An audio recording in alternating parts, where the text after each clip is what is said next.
Hi hello ನಮಸ್ತೆ, ನಾನು ರಾಜು ಅಷ್ಟೇ. ನೀವು ನೋಡ್ತಿದ್ದೀರಾ centre point Kannada YouTube channel. Dharmasthala ಕೇಸ್ಗೆ ಸಂಬಂಧಪಟ್ಟಂತೆ ಇದೀಗ ಮತ್ತೊಂದು ಡೆವಲಪ್ಮೆಂಟ್ ಆಗಿದೆ.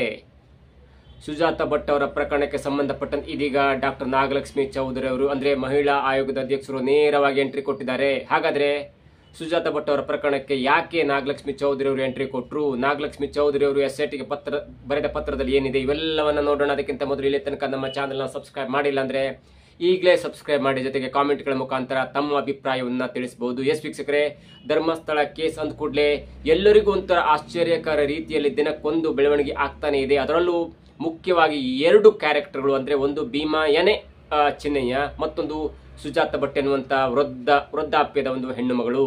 ಇವರಿಬ್ಬರ ನಡುವೆ ಇಟ್ಕೊಂಡು ಅಥವಾ ಇವರಿಬ್ಬರನ್ನ ಇಟ್ಕೊಂಡು ಯಾವ ತಂಡ, ಯಾವ ತಂತ್ರ ಕುತಂತ್ರ ಅಥವಾ ಏನೆಲ್ಲ ಮಾಡುತ್ತೆ ಎಲ್ಲವೂ ಕೂಡ ಇದೀಗ ಜಗತ್ ಜಾಹೀರಾಗ್ತಾ ಇದೆ. ಇದರ ಮಧ್ಯೆ ಭೀಮಾ ಎನ್ನುವಂತವನು ಒಬ್ಬ ಗಂಡಸು, ಅವನಿಗೆಲ್ಲ ಧೈರ್ಯ ಇದೆ ಅಂತ ಹೇಳ್ಬೋದು. ಆದ್ರೆ ಸುಜಾತ ಭಟ್ ಎನ್ನುವಂತ ಮಹಿಳೆಗೆ ಯಾವ ತರಹದಲ್ಲಿ ಸುಳ್ಳು ಕತೆ ಕಟ್ಟುವಂತೆ ಒಂದು ತಂಡ ಪ್ರೇರೇಪಣೆ ಮಾಡುತ್ತೆ ಎನ್ನುವುದು ಈಗ ಎಲ್ರಿಗೂ ಗೊತ್ತಿರುವಂತ ವಿಷಯ.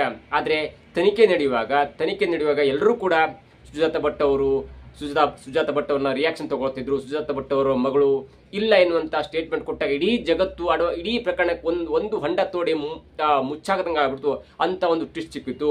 ಒಂದು ಯೂಟ್ಯೂಬ್ ಚಾನಲ್ಗೋಸ್ಕರ ಕಾರ್ನಲ್ಲಿ ಕುಳಿತುಕೊಂಡು ಕೊಟ್ಟಂತ ಸ್ಟೇಟ್ಮೆಂಟ್ ಇದೆಯಲ್ಲ, ಅಂದ್ರೆ ಅನನ್ಯ ಭಟ್ ಎನ್ನುವಂತ ಮಗಳು ನನಗಿರ್ಲಿಲ್ಲ, ನಾನು ಸುಳ್ಳು ಹೇಳಿದೆ, ನನ್ನ ಸುಳ್ಳಿಗೆ ಕಾರಣಕರ್ತರಾದಂಥವ್ರು ಅಥವಾ ನನಗೆ ಸುಳ್ಳು ಹೇಳಲು ಪ್ರೇರೇಪಣೆ ಮಾಡಿದಂಥವ್ರು ಅದು ಗಿರೀಶ್ ಮಟ್ಟಣ್ಣ ಮತ್ತು ಜಯಂತಿ ಎನ್ನುವಂತ ಹೆಸರು ಹೇಳಿದ ನಂತರ ಇಡೀ ಕೇಸ್ ಎಲ್ಲ ಉಲ್ಟಾ ಹೋಯಿತು. ಮತ್ತು ಇವೆಲ್ಲವೂ ಕೂಡ ಕುತಂತ್ರ ಎನ್ನುವಂತ ಮಾತು, ಇವೆಲ್ಲವೂ ಕೂಡ ಕುತಂತ್ರದ ಅಥವಾ ಸಟ್ಟಿಂತದ ಒಂದು ಭಾಗ ಎನ್ನುವುದು ಇಡೀ ಜಗತ್ತಿಗೆ ಸಾಬೀತಾಗಿತ್ತು. ಇದರ ನಡುವೆ ಯಾವಾಗ ಸುಜಾತ ಭಟ್ ಅವರು ಬಂದು ನನಗೆ ಅನನ್ಯ ಭಟ್ ಎನ್ನುವಂತ ಮಗಳಿದ್ದು, ಅವಳು 2003ರಲ್ಲಿ ನಾಪತ್ತೆ ಆದ್ಲು, ಅವರ ಅಸ್ಥಿಯಾದ್ರೂ ಸಿಕ್ಕರೆ ನಾನು ಆ ಸನಾತನ ಹಿಂದೂ ಧರ್ಮದ ಪ್ರಕಾರವಾಗಿ ಒಂದು ಅಂತ್ಯಕ್ರಿಯೆ ಮಾಡ್ತೇನೆ ಎನ್ನುವಂತ ಹೇಳಿ ಅತ್ತಾಗ ಎಲ್ಲರ ಕರಳು ಕೂಡ ಚುರುಕಾಗಿತ್ತು. ಅದಾದ ನಂತರ 2 ತಿಂಗಳ ನಂತರ ಅನನ್ಯ ಭಟ್ ಎನ್ನುವಂತ ಮಗಳು ಇರಲಿಲ್ಲ ಎಂದಾಗ ಅಷ್ಟೇ ರೋಷದಿಂದ ಮಾಧ್ಯಮಗಳು ಹೀಗೆ ಅನೇಕರು ಇದನ್ನ ಪದೇ ಪದೇ ಪ್ರಶ್ನೆ ಮಾಡಿ, ಪದೇ ಕಾಲ್ ಮಾಡಿ, ಪದೇ ಅವರ ಬೈಟನ್ನು ತೆಗೆದುಕೊಂಡು ಹೋಗುವಾಗ ನಿನ್ನೆ ರಾತ್ರಿ ಕೂಡ ಅವರು ಸುಜಾತ ಭಟ್ ಅವರು ಹೇಳಿದ್ದು, ನೀವು ಹೀಗೆ ನನ್ನ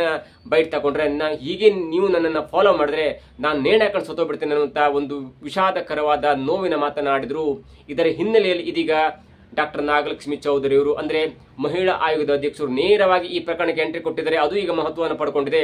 ಯಾಕಂದ್ರೆ ಒಂದು ಹೆಣ್ಣು ಮಗಳು ಇಂಥ ಕಾಲದಲ್ಲಿ ದೌರ್ಜನ್ಯ ಆದಾಗ, ಹಿಂಸೆ ಆದಾಗ, ಅತ್ಯಾಚಾರ ಆದಾಗ ಅಥವಾ ಏನಾದ್ರೂ ಒಂದು ಅವಮಾನ ಆದಾಗ ಮುಂದೆ ಬಂದು ಕಂಪ್ಲೇಂಟ್ ಕೊಡೋದೇ ಒಂದು ದೊಡ್ಡ ವಿಷಯ. ಅಂಥದ್ರಲ್ಲಿ ಅವಳಿಗೆ ಅನ್ಯಾಯ ಆಗಿದೆಯೋ ಎಲ್ಲವೂ ಕೂಡ SIT ತನಿಖೆ ಆಗ್ತದೆ, ಅದು ಮುಂದಿನ ದಿನಗಳಲ್ಲಿ ಬರುತ್ತೆ. ಆದ್ರೆ ಇಂಥ ಮಧ್ಯದ ಕಾಲದಲ್ಲಿ ಅಂದ್ರೆ ತನಿಖೆ ನಡೆಯುವಂತ ಮಿಡ್ಲ್ ಟೈಮಲ್ಲಿ ಯಾಕೆ ಅವರನ್ನ ಅಂದ್ರೆ ಸುಜಾತ ಭಟ್ ಅವರನ್ನ ಪದೇ ನೀವು ಪ್ರಶ್ನೆ ಮಾಡ್ತೀರಿ, ಪದೇ ಫಾಲೋ ಮಾಡ್ತೀರಿ, ಮನೆಗೆ ಹೋಗಿ ನೀವು ಯಾಕೆ ಅವರನ್ನ ಫಾಲೋ ಮಾಡ್ತೀರಿ, ಅಥವಾ ಕಾರ್ನಲ್ಲಿ ಕೂರಿಸ್ಕೊಂಡು ಯಾಕೆ ಅವರ ಸ್ಟೇಟ್ಮೆಂಟ್ ಅನ್ನ ಪಡೆದುಕೊಳ್ತೀರಿ, ಪದೇ ಸುಜಾತ ಭಟ್ ಅವ್ರಿಗೆ ಯಾಕೆ ನೀವು ಕಾಲ್ ಮಾಡ್ತೀರಿ ಎನ್ನುವಂತ ಒಂದು ದೌರ್ಜನ್ಯದ ಪ್ರಕರಣ ಅಥವಾ ಒಂದು ಪ್ರಕರಣ ಇಟ್ಕೊಂಡು ಇದೀಗ ಡಾಕ್ಟರ್ ನಾಗಲಕ್ಷ್ಮಿ ಚೌಧರಿ ಅವರು ಒಂದು ಸುದೀರ್ಘವಾದ ಪತ್ರವನ್ನು SIT ತಂಡಕ್ಕೆ ಬರೆದು ಕೂಡಲೇ ಅತಿ ಶೀಘ್ರದಲ್ಲಿ ನೀವು ಸುಜಾತ ಭಟ್ ಅವರಿಗೆ ಒಂದು ರಕ್ಷಣೆ ಅಥವಾ ಭದ್ರತೆಯನ್ನು ಕೊಡುವಂತೆ ಕೋರಿದ್ದಾರೆ. ಹಾಗಾಗಿ ಇದೀಗ ಸುಜಾತ ಭಟ್ ಅವರ ಪ್ರಕರಣಕ್ಕೆ ಮತ್ತೊಂದು ಆಂಗಲ್ ಅನ್ನು ಪಡ್ಕೊಂಡಿದೆ.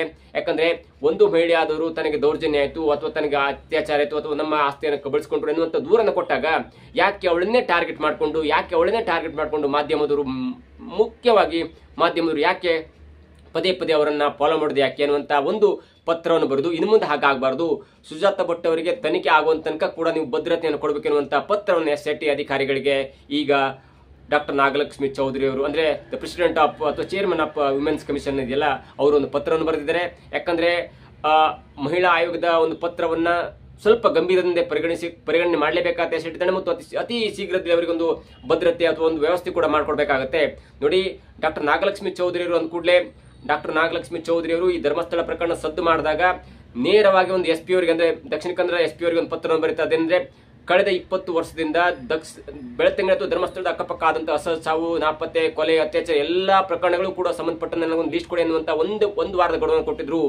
ಅದಾದ ನಂತರ ಅದರ 2ನೇ ಭಾಗವಾಗಿ ಸಿದ್ದರಾಮಯ್ಯರು ಕೂಡ ಒಂದು ಪತ್ರವನ್ನು ಬರೆದು ಧರ್ಮಸ್ಥಳದಲ್ಲಿ ಆದಂತಹ ಈ ಅಸಹಜ ಸಾವುಗಳ ಪ್ರಕರಣ ಮತ್ತು ಭೀಮಾ ಕೊಟ್ಟಂತ ಸ್ಟೇಟ್ಮೆಂಟ್ಗೆ ಪೂರಕವಾಗಿ ನೀವು ಅತಿ ಶೀಘ್ರದಲ್ಲಿ ಒಂದು SIT ತಂಡವನ್ನು ರಚನೆ ಮಾಡಿ ಈ ಪ್ರಕರಣಕ್ಕೆ ಒಂದು ಅಂತ್ಯವನ್ನು ಹಾಡಬೇಕೆನ್ನುವಂತ ಮನವಿಯನ್ನು ಕೂಡ ಮಾಡಿಕೊಟ್ಟಿದ್ರು. ಹಾಗಾಗಿ SIT ತಂಡ ರಚನೆ ಮಾಡುವಾಗಲೂ ಕೂಡ ಎರಡು ದಾಖಲೆಯನ್ನು ಉಲ್ಲೇಖ ಮಾಡಿ ಸರ್ಕಾರ SIT ತಂಡವನ್ನ ಮಾಡುವಲ್ಲಿ ಆದೇಶ ಮಾಡಿತ್ತು. ಅದರಲ್ಲಿ ಮುಖ್ಯವಾಗಿ ಒಂದು ಭೀಮಾ ಕೊಟ್ಟಂತಹ ಸ್ಟೇಟ್ಮೆಂಟ್ ಇದೆಯಲ್ಲ, ಆ ಸ್ಟೇಟ್ಮೆಂಟ್ FIR ಆಗಿತ್ತು. ಆ ದೂರನ್ನು ಕೂಡ ಅಂದ್ರೆ ಆ ಪ್ರಕರಣದ ಸಂಖ್ಯೆ ಕೂಡ ದಾಖಲಾಗಿತ್ತು. ಎರಡನೇದಾಗಿ ನಂಬರ್ 2, ಡಾಕ್ಟರ್ ನಾಗಲಕ್ಷ್ಮಿ ಚೌಧರಿ ಅವರು ಮುಖ್ಯಮಂತ್ರಿಯವರಿಗೆ ಬರೆದ ಮನವಿ ಪತ್ರ ಇದೆಯಲ್ಲ, ನೀವು ಆದಷ್ಟು ಬೇಗ SIT ತಂಡವನ್ನು ರಚನೆ ಮಾಡಬೇಕೆನ್ನುವಂತ ಮನವಿ ಪತ್ರ ಇದೆಯಲ್ಲ, ಅದನ್ನು ಕೂಡ ಉಲ್ಲೇಖ ಮಾಡಲಾಗಿತ್ತು. ಹಾಗಾಗಿ ಡಾಕ್ಟರ್ ನಾಗಲಕ್ಷ್ಮಿ ಚೌಧರಿ ಅವರು ವುಮೆನ್ಸ್ ಕಮಿಷನ್ ಅಧ್ಯಕ್ಷರಾಗಿದ್ದಾರೆ.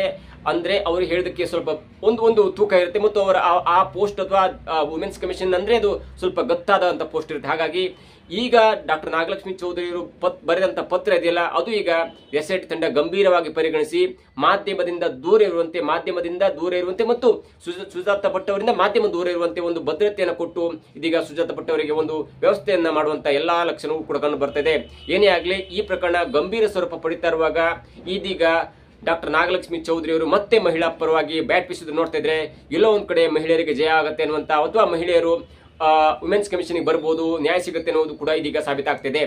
ಇದಾಗಿತ್ತು ಇವತ್ತಿನ ವಿಶೇಷ. ನೋಡ್ತಾ ಇರಿ centre point Kannada YouTube channel.